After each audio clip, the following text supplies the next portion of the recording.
I guess we can officially begin the session today. So first of all, thank you to everyone for making this additional class.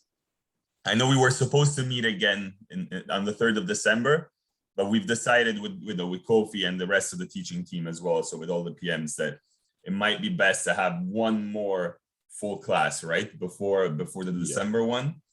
And we've been talking actually with Kofi about this quite a bit, and we believe that it might be a good idea to continue going through the guidelines. So the guidelines, by guidelines I mean the evaluation guidelines, the assessment guidelines for the practicum.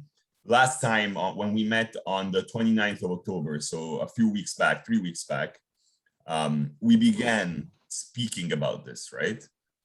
We began addressing, what the main vision of the course is, the mission of the course, right?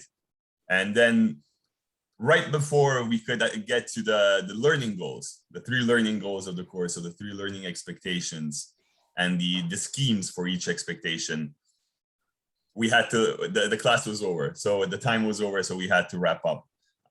So today, that's where we're starting from. We're gonna just go over basically the evaluation schemes for each of the learning goals in the course. There is another topic that we would like to address too, but I believe that that second topic, which is the evaluation of the workshop themselves, what we'll do is we'll leave that for a separate video. And I will record a video on that, and then I'll send it out to you. And then we can have the December 3rd session together. That perhaps can be a question and answer period about the evaluation of workshops so far. So that's what we've decided together with the teaching team. I hope that in a sense that is good and well for all of you as well. So what I'll do is I'll share my screen now, just like last time, and we'll go through together basically these 3 different learning schemes. And there's specifically one which we're very, very, I guess, excited and interested in sharing with you, which is the scheme and the guiding assessment for the reflections, which is a slightly different one from the past. So, but we'll get to that. Let me share the screen like last time, and let's see if we can get a good screen sharing going. Let's see if we can find the ideal size and everything. How is this? Can everyone, is this clear? The writing, like, is it clear enough to be followed? Yeah. Yeah. It is clear. It is clear. We also request whether it can be zoomed in. Okay. I'll make sure to increase the size a little bit more. Let's see how big I can go.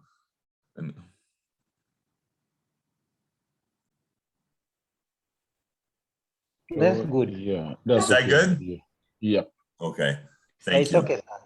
Yeah.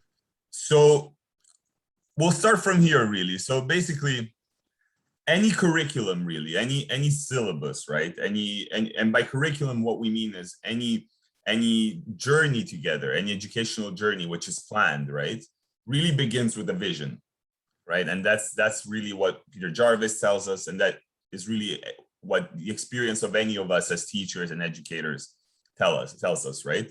We begin with what we imagine something to be, right? This journey together to be, and that's what we call a vision.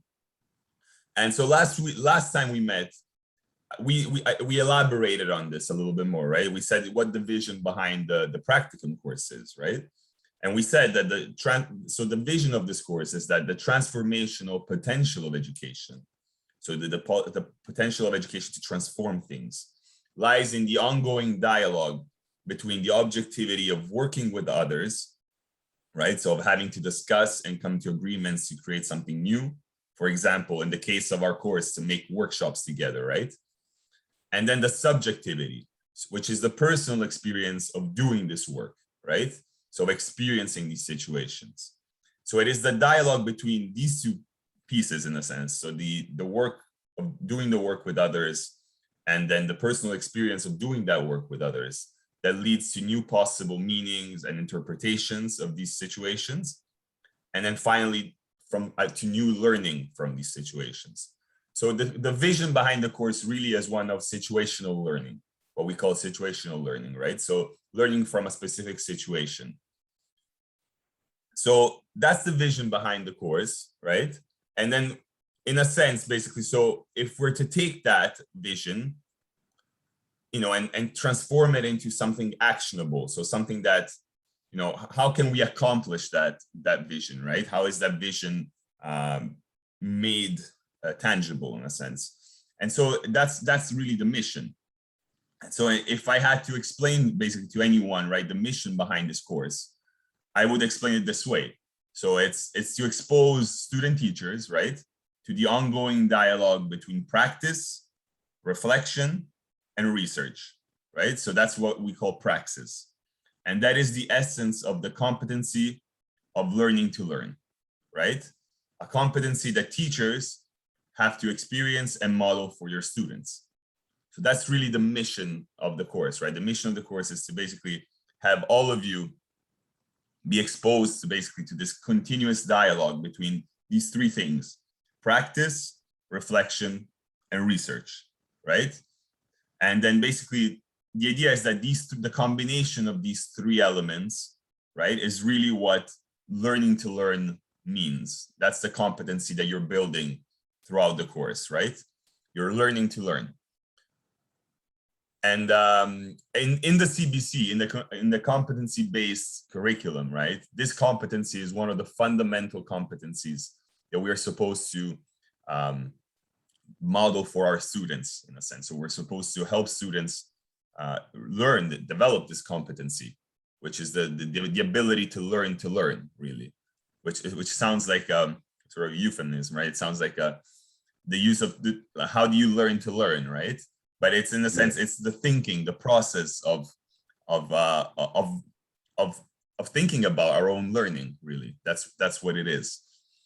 And we do that by, you know, practicing something, reflecting on something, and then once we reflect on something, we further do some research on it, right? To sort of, we read more about it, we look for more knowledge about it, and then we return to the practice again, right? To try to see if any of our ways of being, any of our ways of doing things have been modified, have been changed, have been impacted by that reflection and research, right? So that is that willingness, basically, right? That's really what we're cultivating in the course. And so we start with a vision, we make it actionable through a mission, right? And then we break it down, because that's really the essential part of a mission, right? So the mission is quite broad, can be quite broad, right? So how do you break it down? So the next step really is, what are the goals that you're hoping to achieve with, like, throughout this course or this curriculum, right? And in the context of our course, in the context of our practicum course, there are really three goals, right? Each goal is linked to one of the aspects. So you have a goal that's linked to practice, right? A learning goal that's linked to reflection, and a learning goal that's linked to research. So what are the goals? Of course, I mean, one of the expected outcomes of the course is that you will attend tutorials and lectures, right? And that's sort of a given. So in a sense, so that gives you, for example, 10% of your final assessment, basically, right, in the course. But then beyond the attendance itself, right, beyond the fact that you're just making time to attend tutorials and lectures, what are the actual goals, right? What are the actual learning goals that are expected to be coming out of the course? So the first learning goal is really one of practice, right? So this is what we like, it's a sort of, it's really ingrained in the experience of doing something. And that is learning to experience the demands and responsibilities of collectively planning and delivering workshops, right? So you're in the course, you are tasked with creating workshops, right? Workshops for your community. And so as you do that, you're learning from that. You're learning how to deal with these processes, right? With the demands and the responsibilities that these processes ask of you, right? So what are some of these, what is it that you're really learning in this space, basically, in this practice of delivering workshops and planning for them?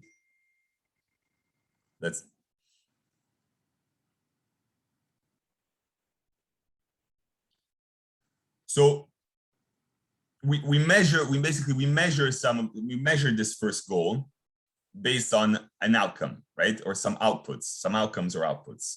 And because this first goal is very much based on a competency, right? So it's very much based on practicing something. It's obviously specific behaviors that you will be looking at in this specific case, right? Or rather that your PMs will be looking at in this specific case. And so then basically we break down this initial goal into like smaller tasks or activities, right? That can show or demonstrate whether you're meeting this goal. And these are basically the forms of evaluation at the end of the day. So then we think about what are some of the processes, what are some of the skills in a sense, or some of the demands that you'll have to attend to while being in the course. And so while creating workshops and delivering these workshops. And so we really came up with 4, I guess. So one of them is making the time to attend group meetings and workshops, right? That's the first task in a sense. That's the first activity that is a first sort of output from the course. The second one is coming prepared to contribute to these meetings, right, and workshops. So the preparation that goes into these meetings and workshops. A third one, it could be taking turns to facilitate workshops and meetings. So making sure that everyone is getting an equal turn, right, in facilitating it. And not only that, but that everyone is also voicing their motivation or their willingness to facilitate workshops as well as meetings in preparation for workshops. And then, so everyone gets a chance to lead in a sense, right, in these discussions. And then finally, the participation in mobilization and outreach. So making sure that you're thinking about, that you're actively recruiting people, you're thinking of ways of recruiting people, you're trying out ways of recruitment, right? All of this is the participation in mobilization and outreach. So obviously, based on these activities or tasks, right? This is how we build an evaluation scheme. So in the first case, as I said, this is very behavioral because it's very much based on, observation of specific practices of something that you're doing or you're not doing. So an evaluation scheme can look something like this, like a series of questions, for example, right? Have you made time to attend group meetings to organize the workshops? Have you attended the workshops themselves? Have you engaged and actively contributed to the meetings and workshops? Have you facilitated at least one of the workshops? Are there significant reasons why you could not facilitate at least one of the workshops? So maybe there's certain specific barriers that are stopping you from doing this. This could be, for example, you're in a remote setting, so you're not in the DAB, and so it's hard for you to facilitate, obviously, a workshop. But in that case, obviously, there's an accommodation in place.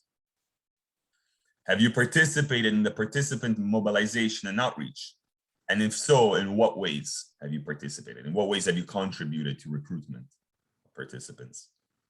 Maybe you drew up a plan. Maybe you actually were the one to reach out to participants and try different strategies, right? So with an evaluation scheme in mind, right, then there are different ways of actually performing an assessment or performing an ongoing evaluation of the scheme, right? So as you can tell, it's not just, this is not like evaluation doesn't only rely on, as is historically has been the case, on the teacher, or in this case, on the course directors. Yeah. In this specific case, evaluation is coming from many different directions and many different people in the course, right? And this is one of the shifts that we're seeing with formative assessment and formative evaluation. So what are some of the forms of ongoing evaluation for these specific outcomes that we've just looked at? So first of all, peer mentors' observations, right? So you all are really, really privileged in that you're working with incredible peer mentors, right? They're with you. And these peer mentors are always monitoring and evaluating your engagement throughout all of these processes. So they will be basically, they keep compiling, journaling and compiling observations, right? And at the end of the course, they will come up with a grade basically that is reflective of all of this engagement, of all the trends throughout the year, right? Throughout the 8 months together. So that's the first form of evaluation, right? That uses that scheme that we just saw. The second form of evaluation that's happening is a self-evaluation. And this is very important. So the self-evaluation is by having these questions, basically, you ask the questions yourself, really, right? On an ongoing basis. How would you answer to on any of these questions if you were to ask yourself? How much have you been engaged, for example, in preparation for workshops? Have you facilitated a workshop? In asking yourself that question, you are basically doing you are practicing self-evaluation. Yeah. So how would you describe your engagement in each? Would you rate it? How would you rate it quantitatively if you were to rate it on a scale from 1 to 10, right? These are the kind of questions that you should be asking yourself constantly, right? And so this is a tool, in a sense, by handing out these questions to you from the start, really, we're basically hoping that you're using this as a way to self-evaluate as well, right? And then there is a third, there's a possible third form of evaluation that's happening. And that is the dialogue and the peer mentor feedback, right? So what we mean by that is that by open communication with your PMs, right? As well as your peers, all of this is also another form of ongoing evaluation, right? And it informs the perception that you have of your own commitment to the processes. So if I go to Kofi, for example, right, in my group, and I ask him, Kofi, what do you think? I feel like I could do more in terms of participant outreach. Kofi might tell me, yeah, Mirko, actually, you could have, for example, helped with draw up the plan, right? Like, or you weren't able to bring any participant in. Why is that, right? What's happening? Maybe you don't know enough people, sufficient amount of people, or what happened with your strategy that you had planned? Something, these kinds of questions, that kind of dialogue, that kind of feedback, that would be from a peer, for example, right? Helps. But the same way I could go to my peer mentor or like Kasahun or Serafin, right? And ask him for advice, right? On my engagement in the course, in these processes, sorry. So that kind of ongoing feedback is extremely precious, right? And it helps you understand the ways in which your presence and participation in the processes can be reinforced, right? And the types of accommodations that could be required. So in the case, for example, that I am away, right? Because I'm not in the DAB, I might have to speak to my peers and to my PMs to figure out other ways in which I can interact with them, right? Other forms, other solutions in a sense to that. And as you can tell, the crucial piece here is to always be proactive, right? To always have open lines of communication with your PMs and your colleagues and your peers, as well as with us, the course directors, of course. So this is the first learning goal in a sense. So we've seen how a learning goal can be articulated, right? Broken down into different tasks, different activities, different pieces in a sense, right? And then how those pieces can be used as an evaluation scheme. So they can be used as an evaluation scheme.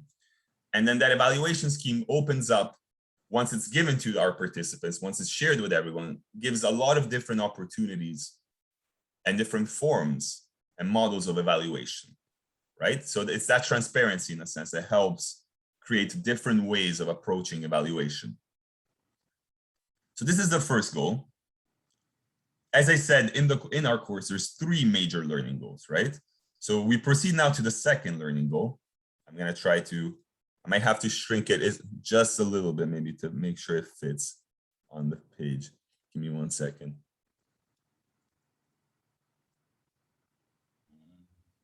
Just a little bit. That's it's still a little bit too big. I might have to shrink it a little bit more, I think. Just a little bit. Yeah. There we go. Yeah. That should be good. Okay. So that what we've looked at so far was learning goal 1, which is the learning to experience basically processes. So the practical component, the most practical component of the learning in our course. The second learning piece pertains to research, right?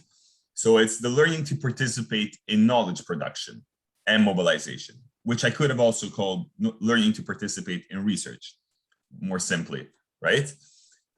So the intent of the workshops, as we've seen, is to support and contribute to positive social change in your communities, right? We've said this before. This is the general intent basically behind the workshops, right? The general vision and aim of the workshops. Specifically, we imagine that basically the general orientation of the workshop is to create spaces for dialogue with the broader school community, which are parents, students, administrators, about the new competency-based curriculum that is being rolled out in the DAB and everywhere else in Kenya.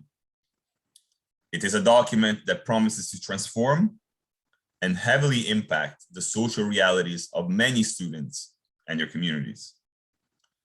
So what we imagined is that a dialogue about and around the CBC would be beneficial for the education of children and youth in the community in many, many possible ways, right? Some of these possibilities include the increased opportunities for parental engagement, building more equitable relationships between the school and the community so that we can nurture ethical citizens, right? Engage in ethical citizens, but mostly as an instrument of empowerment, really. School community educational projects and partnerships that can encourage imagination, creativity, and lifelong learning. So really, a second goal of the course really is to participate in this knowledge production, right? To be able to basically think collectively with materials, with texts, with artifacts that are provided in the course. For example, think of Peter Jarvis's book, right? Adult Education and Lifelong Learning, or the competency-based curriculum framework.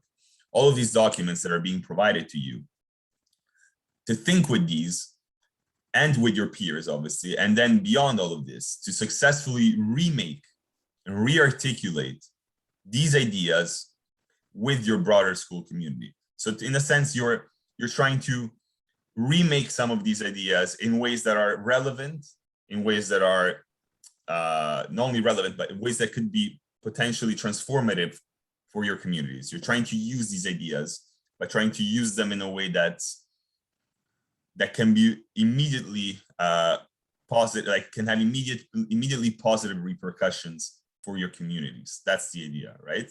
And so to do that, you need to not only to read, but then to think with these ideas and imagine and create and document basically educational materials, artifacts, activities, strategies that can inspire and support your community's critical engagement with the limits and possibilities that this new document creates, in a sense, right? So you will be working with the community around this big document, which is the CBC. That's the main idea. And so to do that, again, here we go back to now to some of the tasks and activities that you can break this down in, right? So what are some of the expected, in a sense, activities and tasks that we see within this larger learning goal? Well, I've hinted to this already. So first of all, individual and collective reading and research of materials and documents, right? That's the first piece. So you need to be researching and reading materials and documents. The second piece is to document this research, always to document this engagement. And you can document this in notes, in mind maps, in any form really that you find the best ways. And these could be individual documentations. So it could be like notes of your own readings, right? Questions that you have after each reading that you do. Or it could be, and actually I should say, it should be also collective. So ways of bringing together and documenting the dialogue around this research, right? With your peers. So, you know, we create, me and Kofi come together, we create a mind map, for example, right? Like when we're talking, one of us can like document all the thoughts that we're bringing together from the readings, things like that. It could also be in the form of a plan, for example, right? So we sketch out what our plan for the workshops is based on the thoughts that we bring together from the readings. We isolate themes, for example, right? All of these are forms of documents in a sense that can be used to document all of our engagement with these ideas, all of the engagement with the research. And then obviously the third part is creating together. So we create together objects, artifacts, right? That we can use for the community workshops.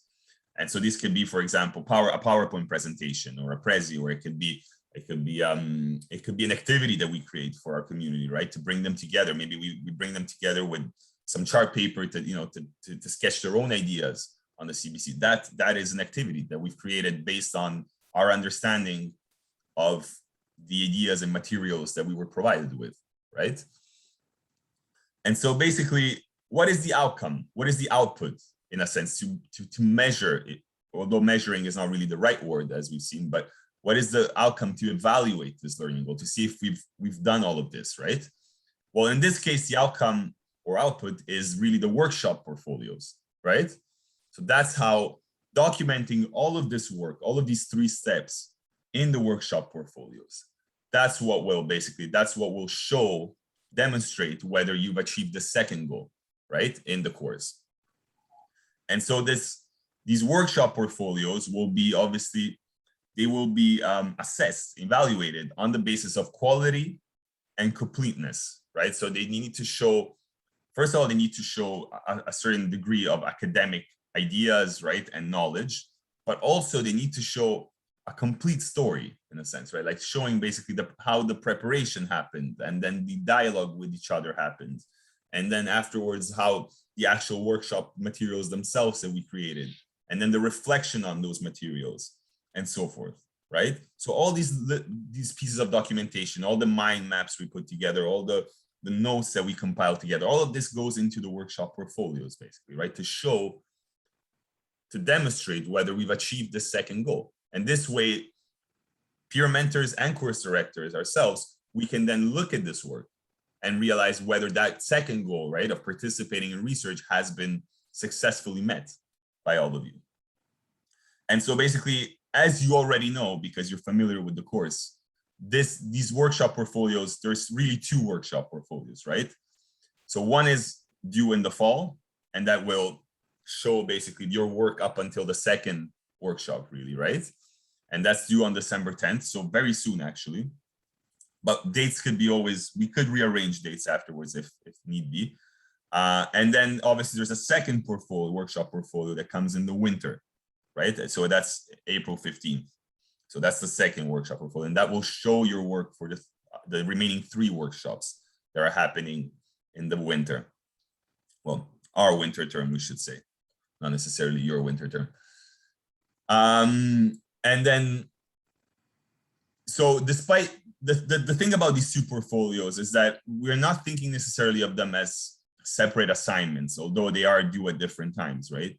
But we're thinking of these portfolio really as a continuum, like as you're thinking about them as if they were one large portfolio, but you submit one piece one time and then the second piece the second time. So in a sense, the grade that you will get in the first workshop portfolio is to be considered a formative evaluation, not necessarily the culmination activity, right? That will be given at the end, basically on the final portfolio. So in a sense, you will be given more feedback than anything else on your first portfolio, because that's a first attempt at putting things together, right? So you will be evaluated on the completeness of it and on the quality of it, and on effectively documenting and demonstrating all the work that you've done. But you'll be graded and assessed with the intention of helping you create a better portfolio the second term, not necessarily with the intent of giving you a grade, basically a final grade, but with the intent of helping you think of what is missing, what could you improve on basically for the second workshop portfolio, what is missing in terms of completeness of the portfolio, what is missing in terms of the effectiveness in communicating all of this work to us, in a sense, right? And so here there are, as you can tell, here there are some of the things basically that we're looking at, some of the scheme really that we'll be using to evaluate basically these portfolios, you have a rubric as well that is attached to this document. I'm not going to go through the whole rubric today because in the interest of time, but you can go through it together. But do know that it's the same rubric that you used in previous years. So the portfolio rubric has not changed. Nothing of the portfolio assignment really has changed. Everything remains very much the same. So you're supposed to present all of this documentation together, just like if it was a narrative. Imagine like telling me and Kofi and your peer mentors a story, right? The story of the workshops. You know, this is what we did. This is how we did it. These are all the processes that we put together. These are all the notes that we created. This is all the products we created for the first workshop. This is the reflections that these are the thoughts that we had, the reflections that we had when we came together after the first workshop. This is how we use those thoughts to plan for the second workshop, right? And then some considerations about the second workshop. That's the story that you're telling us essentially. And so all of this, obviously, we're going to be looking in all of this story. We're going to be looking at references, right? We're going to be looking at evidence of sources of knowledge you use. So are there references to the readings and research that we provided you with, or other ones, outside ones that you've referenced as well inside?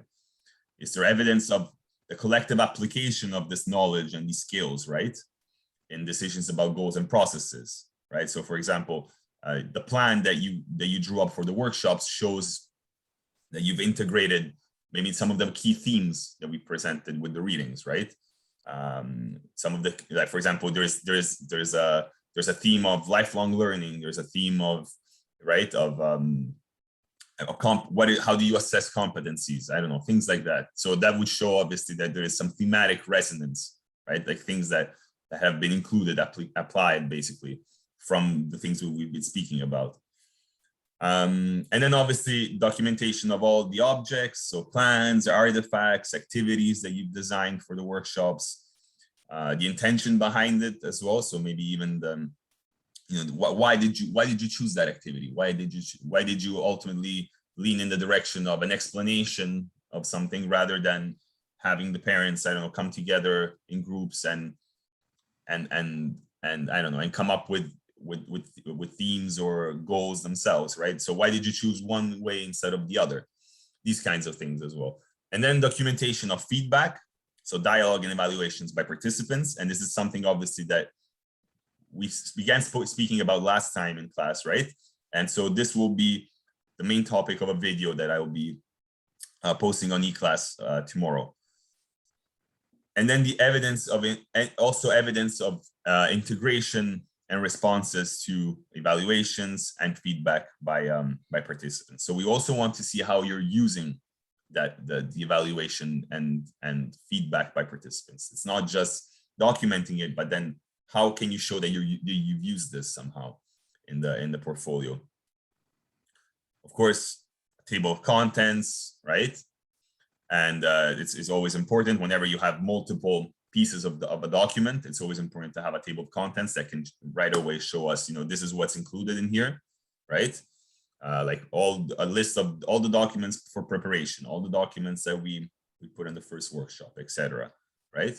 And then also, if it would be good to provide a sort of accompanying narrative, right? So like a sort of entry piece, or in which you explain why you chose these specific pieces of documents instead of others, right? If you didn't include everything, or it could be a line on each document that says, right, like we've included this is what this is the context of that, right, of this document here. So that helps us read basically through the document, something that, like a guide, a legend in a sense, that helps us read the documents in context. With all of this in mind, again, forms of ongoing evaluation of these outcomes include peer mentors' feedback on materials, presentations, and decisions. So you'll be given feedback by your peer mentors as you go, right, on these materials, presentations, and decisions. So make sure, again, that you reach out to your peer mentors, you show them the materials, you have you talk with them about it, see what their thoughts are. There's obviously another form of ongoing evaluation will be coming from your peers, so it's a collaborative form of evaluation from the dialogue and feedback that you give each other. So all of these reflections done in dialogue, right? All the thinking that you're doing with each other in dialogue. And then, so always be constructive with each other, really. That's the key takeaway, right? Make sure that you're always evaluating the materials, the thoughts, the ideas, with the idea of constructing something together, because that's really the idea, the key thing behind it. And then finally, the other form of ongoing evaluation from these outcomes is given by us, course directors as well, right? So from our feedback. So Kofi and I will be looking at your full portfolios, right? Once you hand them in to us in December, and we will be evaluating them based on all that criteria that you saw above, with the intention of helping you create even stronger portfolios and stronger, hopefully, workshops in the winter term, right? So that is, so really we're going to be looking at the clarity, at conveying basically all of this information that you've given to us. Is it reflective of the vision, for example, and goals that you articulated in your workshop plan? Or does the portfolio match basically the vision and goals that are thought of for the workshops, right?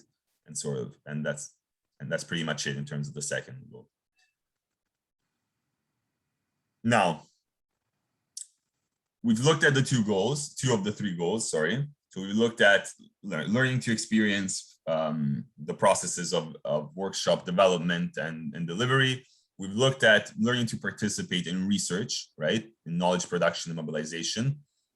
The third goal is that of reflection, right? Remember the three goals initially. So we said reflection, practice, and research. So the final one has to do with reflection, which is really the key learning goal when it comes to learning to learn, right? So in a sense, if we want to give meaning to what is happening, to the research that we're doing, to the practices, to the work that we're doing, in a sense, one of the best ways to do that, perhaps the only way to do that, is to think about it, to reflect on it, right? To give new meaning to it, right? So why are we doing this? Why are we not doing this? What could we do, right? These are the sort of questions that are usually bound in reflection. And, you know, the main idea behind this learning goal is that everyone experiences processes differently, right? Everyone experiences things differently based on their position in the world, right? But that everyone should be preoccupied with their work. Everyone should be thinking about their work, right? So this ongoing preoccupation should be there for everyone, even though it looks differently for everyone. And so really reflection, as we said, is thus the component of praxis which allows each one the opportunity to learn about learning from, or even unlearning from, experiences. And this is what really we believe opens new future possibilities of being and acting in the world with others. So basically new ways of behaving in the world, right? That can help make the world contribute to a better community, to a better world overall. However, these reflections, and this is the key idea behind the reflection. Reflection can't happen. It can happen by yourself, but it can't happen with only with your own words, or exclusively with your own words and your own meanings. Because if you're giving the meaning to your own idea, like to your experiences, and then re-giving new meanings to the same experiences based on the same meanings that you were using, so the same words in a sense that you were using previously, well, there's a risk of, first of all, separation from reality, but also there is a risk of just being trapped in one's own definitions of self and one's own definition of reality. So really, reflection needs to happen in plurality. That can take different forms. It doesn't need to be necessarily with other present people, but it could be accompanied by the words of other people, which is what we do, for example, often in academic settings, when we read the work of others. So we take ideas from others to then analyze our experiences from different perspectives, right? With different ideas in mind. Or it can be done in person. So me and Kofi actually meet, for example, to discuss our experiences, right? And then through Kofi's questions, through Kofi's suggestions, I rethink of my own experiences and my own ideas about a situation, right? So really what we're saying is that reflection can only happen in dialogue, whether it's a dialogue that happens with authors, whether it's a dialogue that happens with peers, with course directors, I don't know, with professors. Either way, there has to be someone else, another presence there, right? That needs to be felt. So someone else's words need to be there. So how do we document, basically? So what is the outcome, of this third learning goal, of this goal of reflection, right? Well, it's really an output that we're looking at, and it's the documentation of this ongoing thinking, of this ongoing preoccupation with the work in the form of fieldwork reflections. Again, something you're familiar with because you've done this in the past in the previous practicum courses, right? You have 2 fieldwork reflections. One is due in the fall, and one is due in the winter. Same thing as the portfolios, really. One is due around the 10th of December. The other one is due on the 15th of April. What are the expected activities and tasks, basically, when reflecting on experience? What are some of the smaller tasks and activities that you should be engaging with, right, to meet this goal that we believe are important? So, 1, documenting experiences and observations with what has been called thick descriptions. Basically, what thick descriptions are, they're not just, I felt great that day. Like, that's a start, right? You felt great that day. That's an observation. That's good. That's feeling. That's emotion. That's important. But then, why did you feel great that day? What is it about that context that made you feel great that day?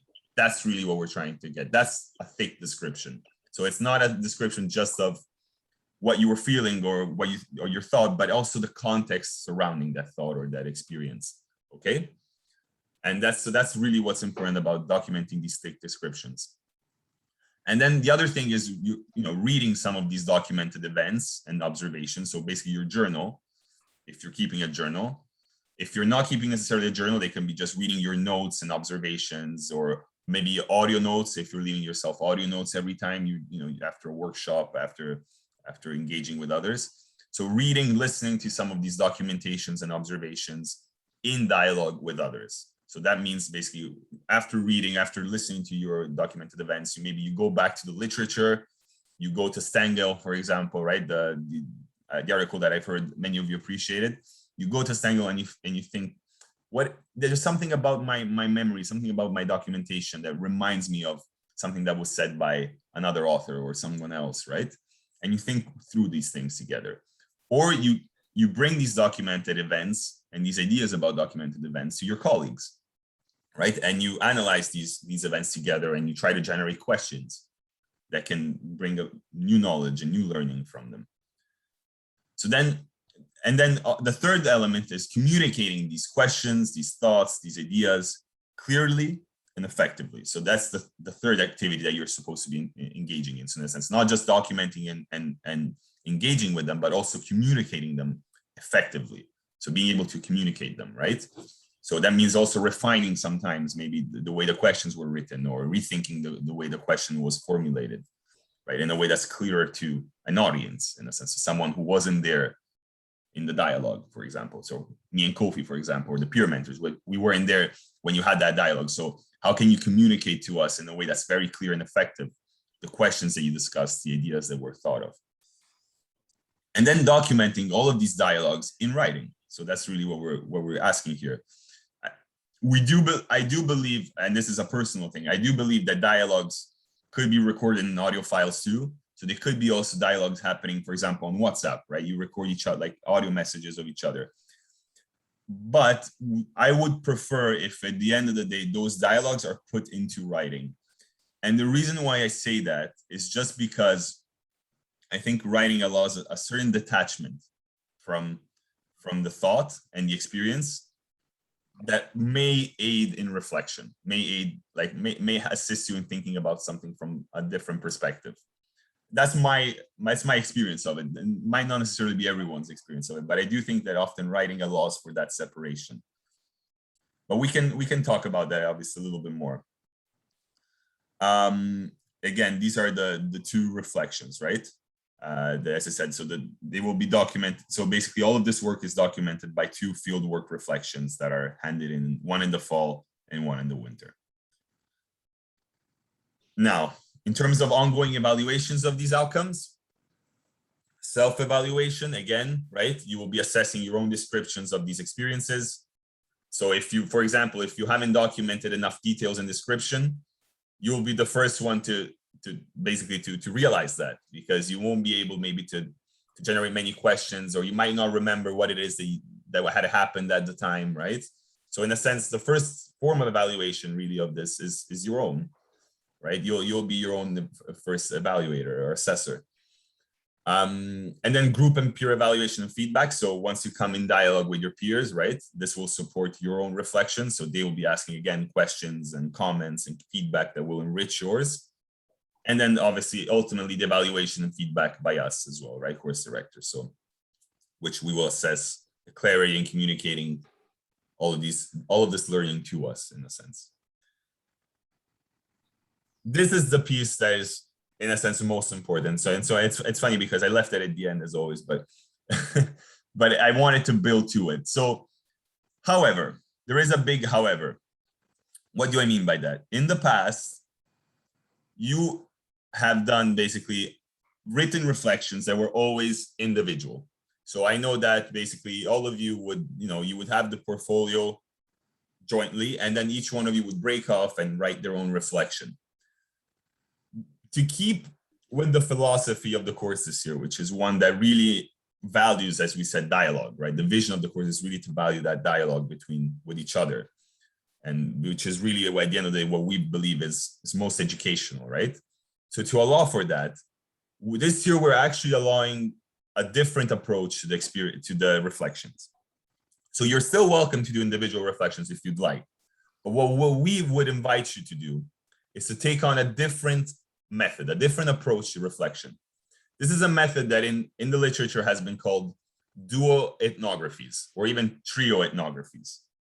Okay, so what is this? What is this method of duoethnography? Essentially, it's a dialogue. You might have seen, if any of you have ever done drama or theater, you might see resemblance of this method with a screenplay, right? So when actors read a screenplay, there's usually, the lines for each actor, right? So, there's the name of the actor or the character that's supposed to say that line, and then another actor, and then another actor, right? And that's what they use. So it's basically like a rehearsed dialogue, right? And so duonography is kind of the same thing. It's like it's putting into writing, rehearsing the dialogue that happened between you, between 2 or 3 of you, I should say, actually. So that's essentially really duonography. And it's basically, so it's coming together in groups of 2 or 3 maximum, and then talking about the experience of the workshop, for example, or pinpointing one question, 1 or 2 shared questions that you have about the experience, and then thinking about those questions together. And then so writing what each of you are thinking basically on that question. Do you see what I'm saying? And it's a method it's very recent, it's very new in a sense, but it's been used a lot now in education and and also health studies, because what it does really, really well is that it shows difference, right? It shows the difference of perspectives from people, and it shows how they can come together on their common questions or common themes. I'll show you what it looks like so that you can have an idea of what it is that we're looking for in a sense, and then we can maybe take some questions on this specific piece. Here, let me show you. For example, this is a first sample of a duoethnography. So as you see, you have a chosen theme, right? So teachers, like 2 teachers here, are talking about their first experience, basically becoming classroom teachers, right? So their first experience of coming into the classroom and meeting their students, right? And so they have a collectively chosen question, which is becoming a teacher. And then each one of them tells their story, right? Tells their story about their experience. So you have Tonda, for example, telling her story, right, of becoming a teacher. And then you have, in this, if you look down in the other page, you'll see becoming a teacher, Rick, right? So Rick gives his story of becoming a teacher. And so you'll see how basically the author's name is always explicitly stated. So whoever it is that's saying something puts his name, right? That was Mirko saying this. This is Mirko's story. This is Kofi's story. This is Kasahun's story. This is Seraphin's story, right? And from these first stories, then we can generate other questions, right? So perhaps what we do is we first come together, we tell each other, okay, we all want to talk about the experience of running that first workshop. Yeah, the first workshop was particularly eventful, right? It was very difficult for everyone for some reason. Each one tells their story. And then from these stories, we identify basically other chosen themes. For example, maybe it's like everyone remembers that's one specific event that happened. Yeah, but what was the participant said something that was very like different from what we expected, right? And so then we maybe speak about that and why are we thinking about that specific event and how are we thinking about that specific event, right? And so basically, as you can tell, it allows for the dialogue in a sense. It really recreates that dialogue that's happening, but it puts it on paper. And so basically, within this dialogue, you can use references to authors. You can, like, it doesn't matter really. It's kind of like an essay at the end of the day, but it's built on a collaborative basis. So it's not an individual essay. It's a joint essay. But each one really, and this is the important part, each one puts his name or her name on their part, basically, that they're contributing to the discussion, to this one discussion. I will stop a second here because I realize I've been talking for quite some time, and I will what I'll do is I will allow time for questions. Perhaps, are there any questions specifically on duoethnography, like on this approach, basically? Anything that you want to ask? Anything that is unclear? What I can add is that I'm very excited to present this method. I hope that you will take the initiative and use it.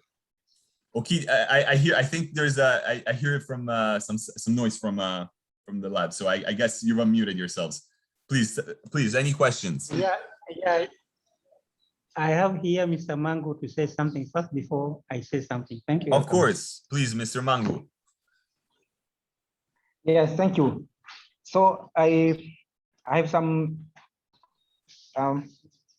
way I don't understand very well what you said concerning self-evaluation. As a team together, because you're working as a team. That self-evaluation done by the group together, or it is individual in the team? So when we do self-evaluation, so as we conducted the workshop as a team, so that do it by ourselves, individual do it, or we do self-evaluation as a team, as a group? That's an excellent question, Mango. I think if I understand it correctly, and tell me if I understood it correctly. It's basically the evaluation of the work of doing the workshop. Is that what you're asking? So how are you doing the evaluation of the work of doing the workshop? Is that happening individually? Yes. or as a group? That's what you're asking, right?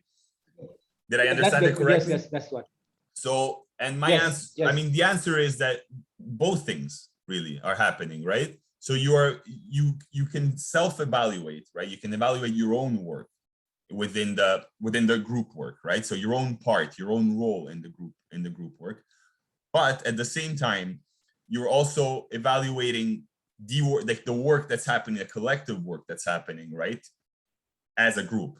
So if we think of it more concretely, Mango, you could say that, for example, you could evaluate how much you participated by yourself, basically, in the outreach. Let's say in the outreach to participants, right, Mango?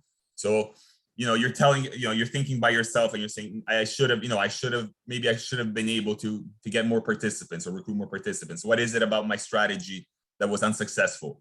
But then at the same time, you're also, as a group, you can be thinking, you can bring that question, right? You can bring that question of, what was not as very effective about our strategy as a group, right? And then that can become a group conversation.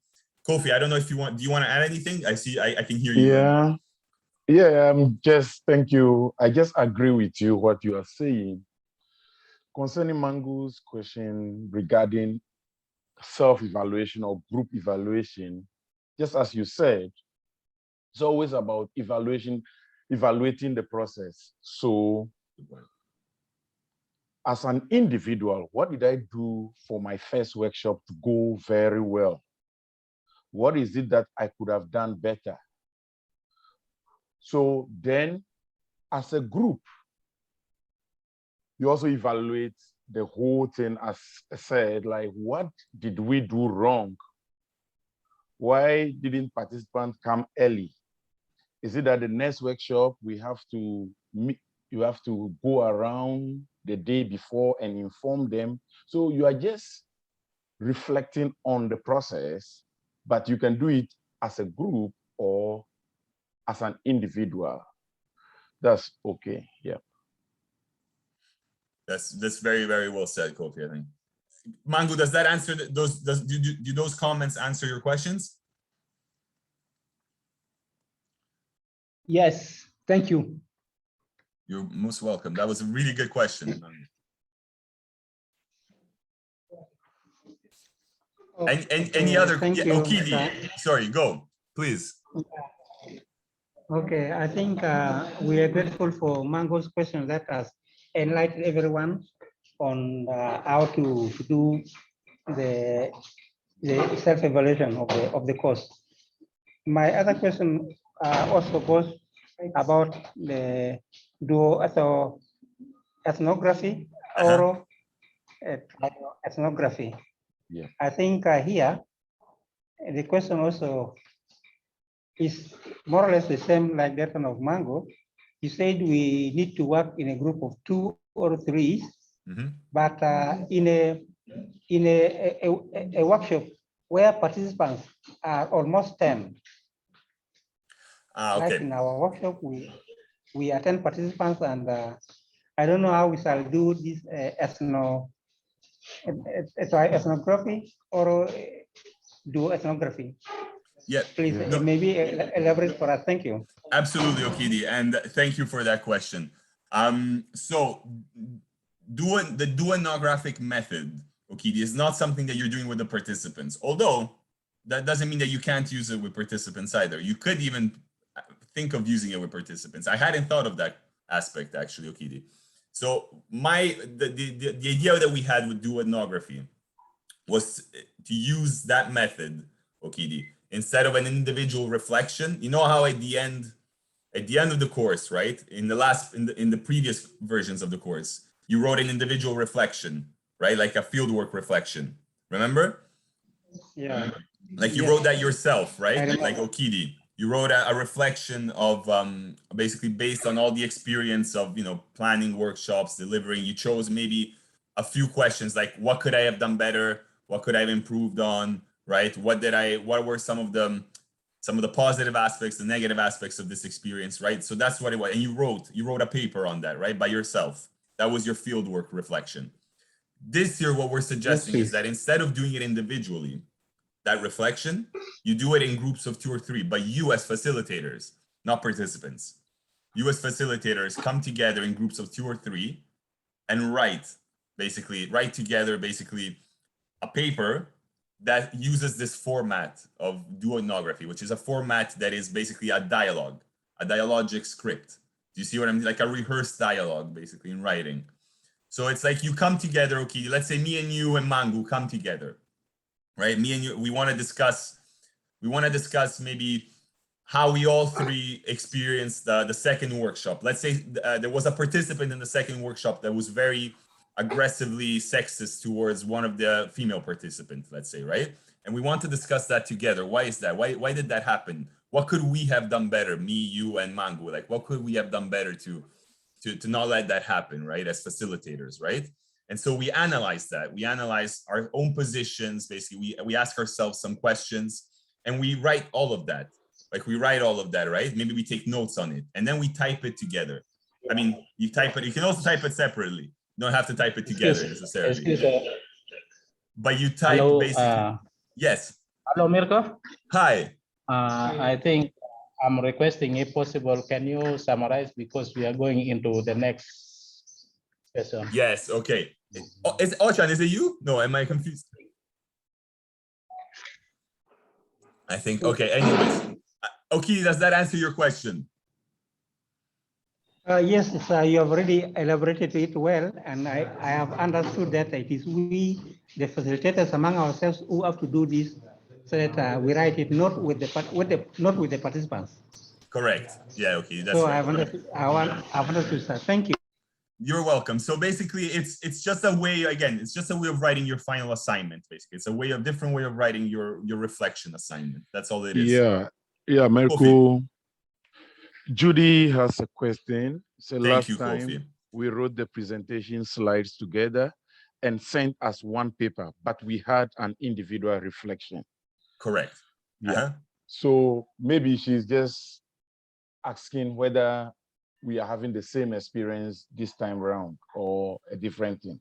That's a very good, thanks for that, Kofi. Thanks for reading that, actually. So Judy, it's similar in the sense that what you're doing is you're going to be sending the portfolio, right? That's going to be sent as a group, right, Judy? So, and the portfolio includes every material that you've prepared together as a group, basically, for your workshop. So the PowerPoint, for example, it includes the PowerPoint. It includes all of that, basically. If you made any posters or anything, basically, to recruit participants, all of that. If you create an activity and then have basically, for example, all the write-ups of that activity, right? So for example, all the participants contributed their thoughts, right? And you wrote it on a board, for example, a photo of that board and so forth. So that's the collective piece, Judy. That's the collective piece. That's the portfolio. And then instead of having, however, the reflection being an individual piece this time, what we're suggesting is that in the reflection can be, doesn't have to be, but can be a collective piece as well. And that collective piece basically follows this format that's duoethnographic. So basically it's like a written dialogue. Kofi, I don't know, Yeah, let me just jump in. Yeah, the duoethnographic method just follows the same format as our individual reflections. But rather than individually reflect, 2 or 3 people can reflect. So we have, let's say, Fozia and Judy decide to write together. And Fozia goes like, my first workshop was very successful. Then Judy also thinks my first workshop was not successful. That's right. So Judy is going to write about why it was not successful. Fozia is going to write about how it was successful. That's right. Then there are times that Judy and Fozia might have the same experience. All the participants were very satisfied. Then they write about why were the participants very excited. Then, so we are all reflecting on our individual feelings, but we are putting the 2 or 3 feelings in the same page. That can be, yeah. Yep, very well said, Kofi. Does that help, Judy? Yes, thank you.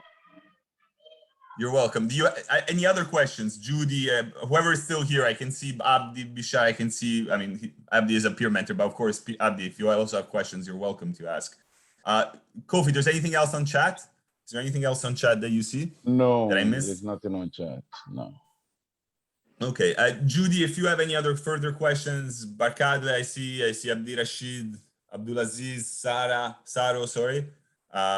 Any questions at all of those who are left? I know that the main class, like the main classroom, has left to go to. I think they have other tutorials happening. Basically, it's like a very super busy schedule at the Learning Center. So I know that that's why they left. any other questions that do come up that we haven't necessarily answered today, please write them on WhatsApp. Please give them to your peer mentors, and the peer mentors can send them to us. Either way, any way that you can. We have quite a lot of online, we have quite a lot of channels of communication, I think. Yeah. So I mean, Abdulaziz, I see a hand up, if I'm not mistaken. Please.